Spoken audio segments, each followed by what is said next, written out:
देश और समाज की इन समस्याओं पर पर्दा डालने के लिए मोदी सरकार ने चौतरफा धर्मांधता और रूढ़िवादिता का अंधकार फैला रखा है, जिसके टारगेट हैं अल्पसंख्यक वर्ग, खास तौर से मुसलमान, ईसाई और सिख वर्ग।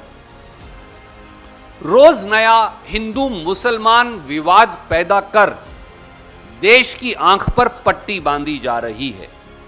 समाज में हिंदू मुसलमान विभाजन के बीज बोकर व तुष्टीकरण की इस राजनीति को आधार बना भाजपा लगातार चुनावी जीत तलाश रही है। चुनाव में अब तरक्की, विकास, सड़क, स्कूल, शिक्षा, अस्पताल, उद्योग, रोजगार, व्यापार, खेती, बढ़ोतरी ये मुद्दे नहीं रह गए हैं। भाजपा प्रायोजित मुद्दे हैं शमशान और कब्रिस्तान, बुलडोजर, लाउड स्पीकर, गर्मी निकालना, मंदिर बनाम मस्जिद बनाम गिरजाघर बनाम गुरुद्वारा, सड़कों के नाम बदलना, खाने और पहनने के नाम पर समाज में विभाजन पैदा करना।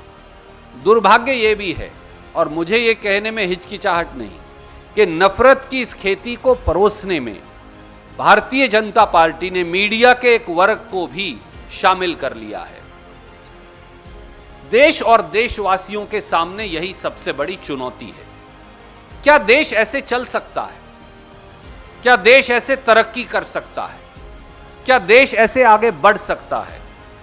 क्या भविष्य के भारत का निर्माण धार्मिक बंटवारे, आर्थिक भेदभाव और जातिगत बंटवारे के आधार पर होगा? क्या ये गांधी, नेहरू, पटेल, बोस, तिलक, अंबेडकर, मौलाना आजाद, राजेंद्र प्रसाद, भगत सिंह, बिस्मिल, अशफाकुल्ला खान और करोड़ों स्वतंत्रता सेनानियों का भारत हो सकता है? यह सवाल आज देश के सामने है। और जब देश इतनी गहरी वेदनाओं से गुजर रहा है, तो स्वाभाविक है कि कांग्रेस पार्टी देश की चिंताओं के प्रति और अपने दायित्वों का निर्वहन करे और उनका समाधान करने के लिए प्रतिबद्ध हो।